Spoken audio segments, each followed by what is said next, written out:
Bismillahirrahmanirrahim. Assalamualaikum warahmatullahi wabarakatuh. Alhamdulillahillazi anzala sakinatan fi qulubil mu'minin wahdina may yasha'u ila siratikal mustaqim.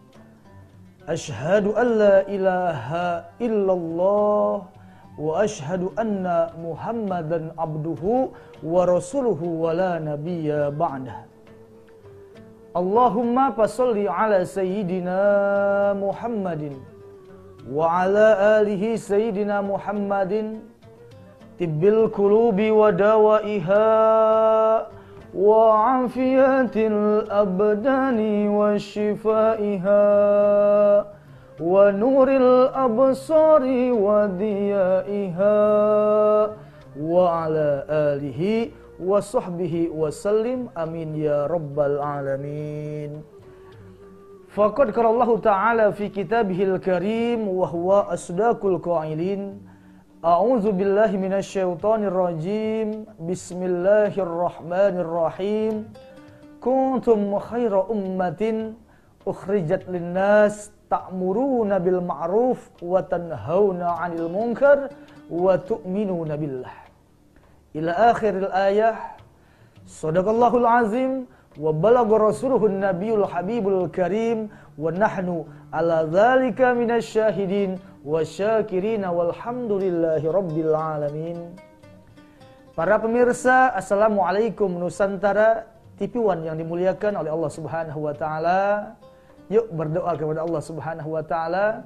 Mudah-mudahan Allah senantiasa memberkahkan hidup kita, memanjangkan umur kita dalam taat kepada Allah Subhanahu wa taala, dan juga mudah-mudahan Allah tambah terus semangat kita dalam beribadah kepada Allah Subhanahu wa taala. Amin ya rabbal alamin.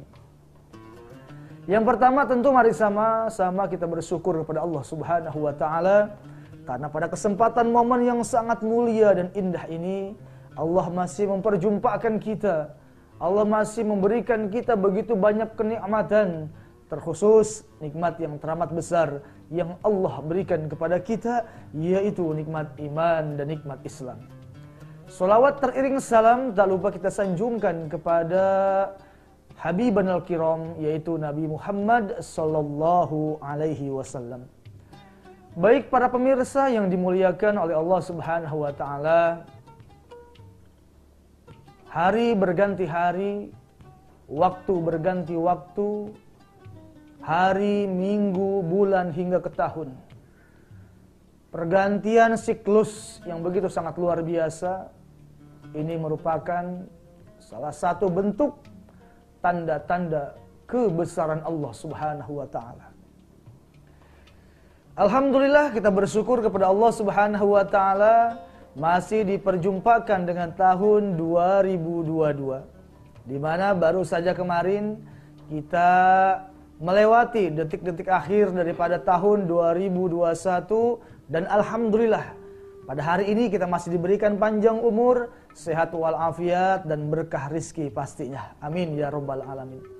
Dan ada beberapa golongan umat manusia ketika di momen pergantian tahun. Yang pertama kata Allah, ada yang disebut dengan orang-orang yang robihun, orang-orang yang beruntung. Kemudian yang kedua ada yang disebut dengan magnubun, orang-orang yang merugi. Dan kemudian yang ketiga adalah mal'unun, orang yang dilaknat oleh Allah Subhanahu wa taala. Siapa kita dan berada di posisi manakah kita tergantung sesuai dengan amalan kita. Apa kata Nabi? Siapa orang yang hari ini, yang tahun ini lebih baik daripada tahun-tahun yang lalu, maka dia termasuk orang-orang yang beruntung. Dan kemudian siapa orang yang hari ini, tahun ini sama seperti dengan tahun yang lalu, maka dia termasuk orang-orang yang merugi. Dan sebaliknya, siapa orang yang hari ini, tahun ini lebih buruk daripada tahun-tahun yang lalu, maka dia termasuk orang-orang yang bangkrut, bahkan dilaknat oleh Allah Subhanahu wa taala. Tentu kita ingin menjadi umat yang terbaik. Kita menjadi manusia-manusia pilihan yang memang dikatakan menjadi manusia-manusia yang dikategorikan menjadi manusia-manusia yang beruntung dan manusia-manusia yang mendapatkan kebahagiaan di dunia dan di akhirat. Lalu bagaimana cara kita mendapatkan predikat ataupun status menjadi umat terbaik? Allah Subhanahu wa taala jelas berfirman, "Kuntum khaira ummatin ukhrijat linnas ta'muruna bil ma'ruf wa tanhauna 'anil munkar wa tu'minuna billah." Dalam kesempatan momen yang sangat mulia ini, dalam keterangan ayat ini ada beberapa kriteria umat terbaik menurut Allah Subhanahu wa taala, yaitu kamu adalah umat terbaik. Masya Allah. Jadi kita ini disebut sebagai umat yang terbaik. Lalu bagaimana cirinya? Yang pertama adalah ta'muruna bil ma'ruf. Ciri umat terbaik yang pertama menurut Allah adalah selalu mengajak kepada kebaikan. Ayo, lisan kita, gerak badan kita, profesi kita, kedudukan kita, jabatan kita, apakah selama ini mampu menarik orang lain untuk mengingat Allah kepada jalan yang baik ataukah sebaliknya? Maka dari itu, ciri umat yang terbaik inilah penting. Ayo ajak orang untuk mengingat Allah. Ketika ada orang yang berkumpul sedang duduk, tiba-tiba terdengar suara azan, Allahu Akbar, Allahu Akbar. Maka umat terbaik akan cepat-cepat mengajak kepada sahabatnya, ayo tinggalkan dulu pekerjaan kita, ayo tinggalkan dulu kesibukan kita, segera kita menunaikan kewajiban kita, yaitu laksanakan sholat. Ini ciri umat terbaik. Ya. Di tengah kesibukan kita bagaimanapun, ya, ketika sedang melamun, dihadapkan dengan satu masalah, maka umat terbaik segera kembali kepada Allah. Daripada dia melamun, daripada dia frustasi, dia baca Quran. Ya. Ar-Rahman 'allamal Quran, khalaqal insan, 'allamahul bayan. Masya Allah. Karena hanya dengan mengingat Allah, hati kita akan menjadi tenang. Dan inilah sifat dan ciri orang-orang ataupun umat terbaik menurut Allah Subhanahu wa taala.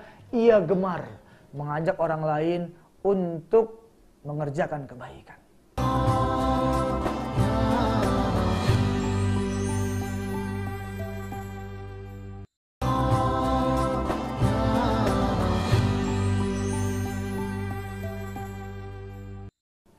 Dan memang berbicara tentang konteks daripada medan juang Islam, yang pertama amar ma'ruf, yaitu mengajak kepada kebaikan. Ini mungkin semua orang bisa dan mudah untuk menerapkannya. Kenapa? Karena memang berbicara tentang mengajak kepada kebaikan adalah merupakan hanya sebatas ajakan. Permasalahan mereka mau melaksanakan ataupun tidak, yang terpenting tugas kita sebagai manusia ataupun tugas-tugas para rasul, innama ala rasulinal balagul mubin, yaitu hanya menyampaikan, hanya mengajak. Fadzakir fa inna dzikra tanfa'ul mu'minin. Agama memberikan ruang kepada kita untuk senantiasa bertazkirah, mengajak manusia untuk mengingat Allah, mengajak manusia untuk ibadah, terlepas mereka mengerjakan ataupun meninggalkannya bukan lagi hak dan kewajiban kita. Ya, itu semua tergantung hidayah dari Allah Subhanahu wa taala. Ingat, hidayah Allah itu sangat mahal. Ya, mahal sekali. Bagaimanapun dekatnya kita dengan masjid, bagaimanapun dekatnya kita dengan majelis-majelis ilmu, kalau belum diketuk pintu hidayah, maka tidak akan mungkin kita mendekat. Wa may ya'tasim billah faqad hudiya ila siratikal mustaqim. Karena petunjuk dan hidayah itu adalah hak mutlaknya Allah Subhanahu wa taala. Makanya kita sering membaca surah Al-Fatihah. Ya, ihdinas siratal mustaqim. Ihdinas siratal mustaqim, ya Allah, tunjukkanlah kami kepada jalan yang lurus. Ya, ini sering kita baca di waktu sholat kita. Ya, berarti 17 kali kita memohon petunjuk kepada Allah dalam satu hari satu malam. Ya. Ini yang pertama. Yang menjadi ciri-ciri umat terbaik adalah mengajak manusia untuk melaksanakan kebaikan.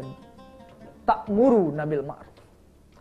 Baik para pemirsa, Assalamualaikum Nusantara TV One yang dimuliakan oleh Allah Subhanahu wa taala.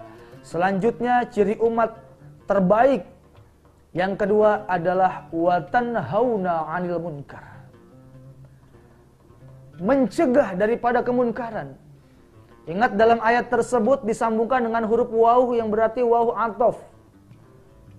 Yang mempunyai makna harus ada kesinambungan, keselarasan antara ta'muruna bil ma'ruf dengan tanhauna 'anil munkar.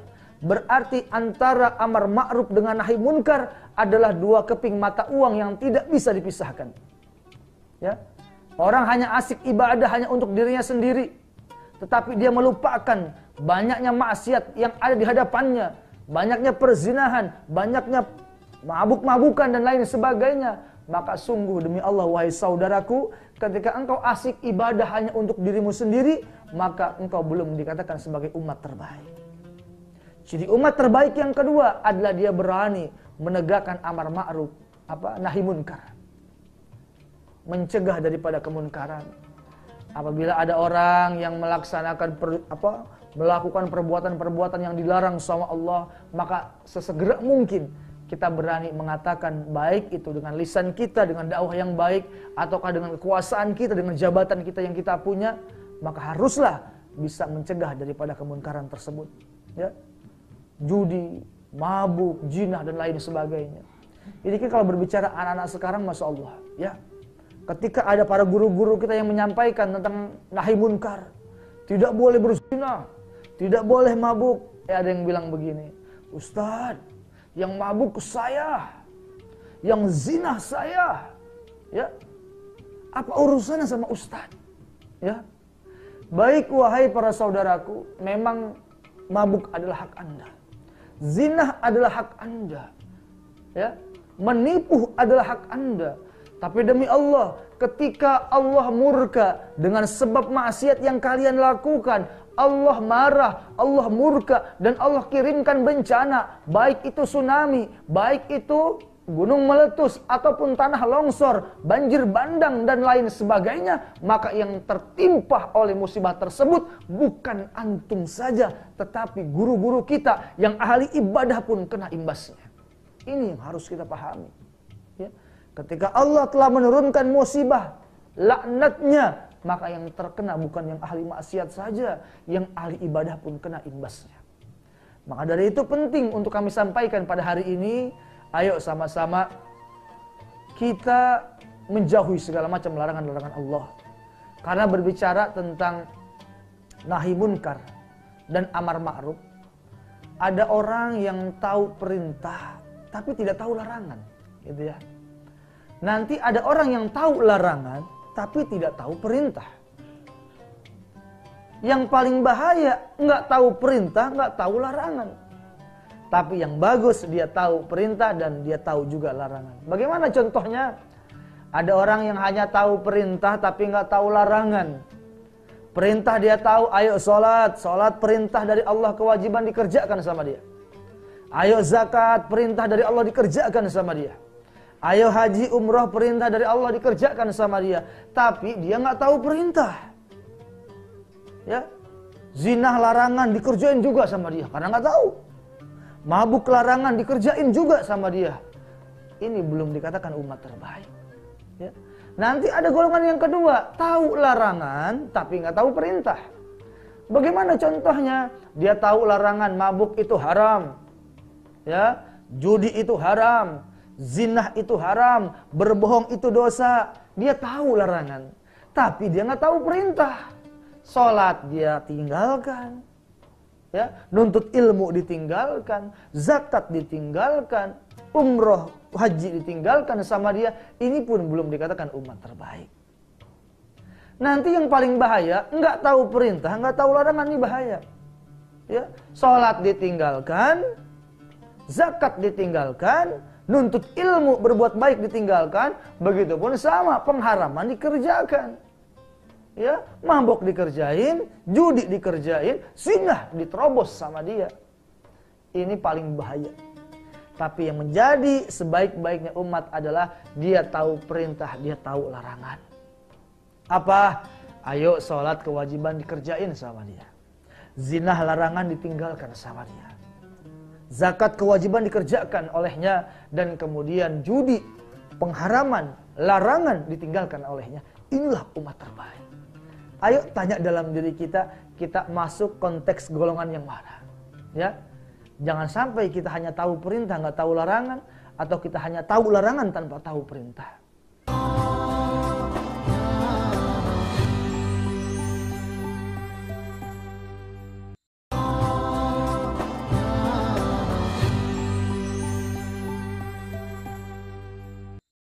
Saudara kaum muslimin, para pemirsa yang dimuliakan oleh Allah Subhanahu wa taala, selanjutnya ciri-ciri umat terbaik yang ketiga adalah wa tu'minuna billah. Beriman kepada Allah Subhanahu wa taala.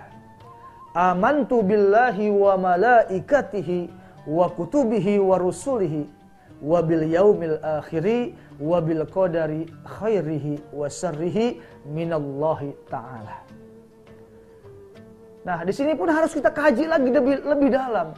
Kenapa dalam ayat tersebut Allah menggunakan tu'minu, ya, menggunakan fi'il mudhari, yang berarti apa? Keimananmu bukan hanya hari ini, bukan hanya hari esok, tetapi dari mulai hari ini ketika engkau dilahirkan sampai nanti engkau menutup mata, ketika ruh terlepas daripada jasad.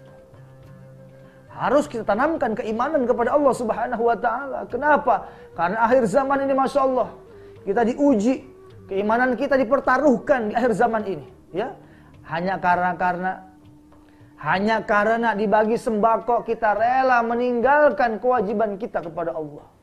Bahkan ada yang hanya sebatas uang dan kedudukan, dia rela meninggalkan agamanya. Bahkan ada dan tidak sedikit hanya karena demi wanita yang dicintainya, dia rela meninggalkan keislamannya demi ikut agama wanita yang dicintainya. Masya Allah, ya. Disinilah pertaruhan keimanan kita benar-benar dipertanyakan oleh Allah Subhanahu wa taala. Makanya nikmat terbesar salah satunya adalah nikmat iman dan Islam. Kenapa?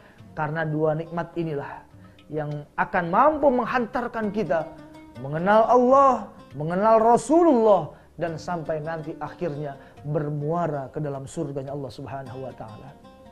Tapi ada pula yang mengatakan bahwa salah satu nikmat terbesar adalah ketika dilahirkannya baginda Rasulullah sallallahu alaihi wasallam. Kenapa? Karena kita nggak mungkin mengenal Islam, kita tidak akan mungkin punya iman tanpa dilahirkannya, tanpa adanya baginda Rasulullah sallallahu alaihi wasallam. Karena dikatakan dalam sebuah syair, Rahatil atyaru tashdu fi layalil maulidi wa barikun nuri yabdu mim'ani ahmadi wa barikun nuri yabdu mim'ani ahmadi fi layalil maulidi. Masya Allah. Sesungguhnya ketika malam dilahirkannya baginda Rasulullah, burung-burung bernyanyi, bidadari berseri, menyambut sang Nabi dari Allahu Rabbi.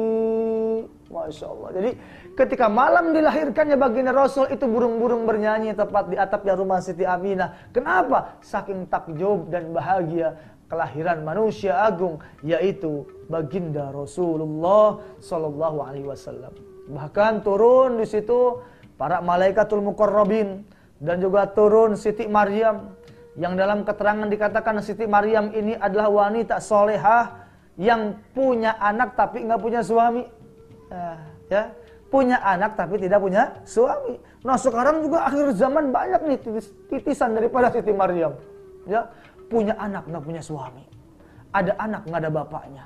Ketika ditanya apa katanya, saya titisan Siti Maryam. Masya Allah, berbeda konteksnya. Kenapa? Kalau Siti Maryam memang dijaga kehormatannya oleh Allah dan ditiupkan ruh kudus oleh malaikat Jibril sehingga dia bisa melahirkan seorang anak tanpa adanya suami. Kalau kita manusia berbeda. Makanya jujur saya kurang setuju kalau ada perayaan 17 Agustus Panjat Pinang. Ya. Panjat Pinang, apa itu panjat pinang? Dipanjat dulu baru dipinang. Ini kan bahaya. Yang betul apa? Dipinang dulu baru dipanjat. Kan begitu ya. Awas nih, hati-hati akhir zaman.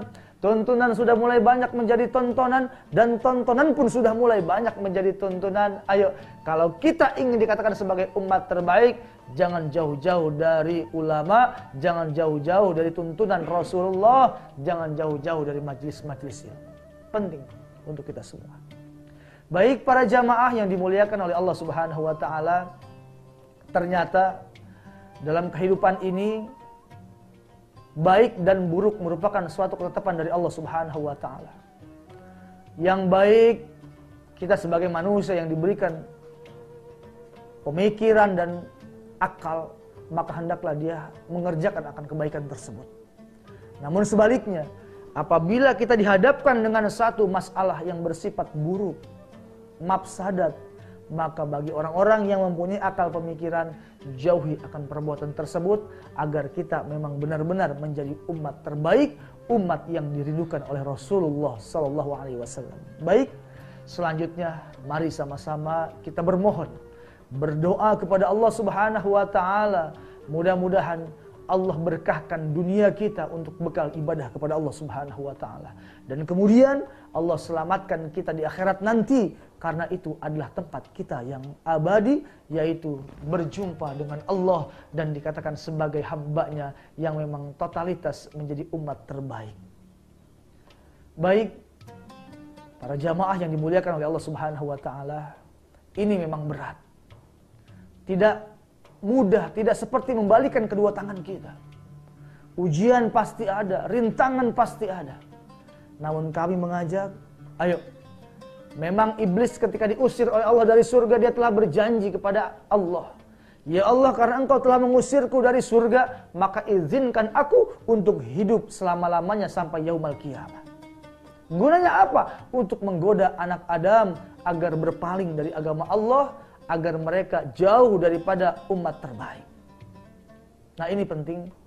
Ketika kita telah menyatakan beriman kepada Allah, kita sedang fokus ibadah kepada Allah, maka sungguh tidak akan mungkin Allah diamkan kita begitu saja tanpa adanya sebuah ujian. Ingat, ujian itu adalah tahapan untuk kenaikan kelas kita, kedudukan kita di sisi Allah Subhanahu wa taala, dan memang benar-benar diuji oleh Allah dalam setiap gerak-gerik hidup kita. Kesabaran kita akan dipertaruhkan dan keistiqomahan kita akan diuji oleh Allah Subhanahu wa taala untuk benar-benar menjadi umat terbaik, umatnya Rasulullah sallallahu alaihi wasallam.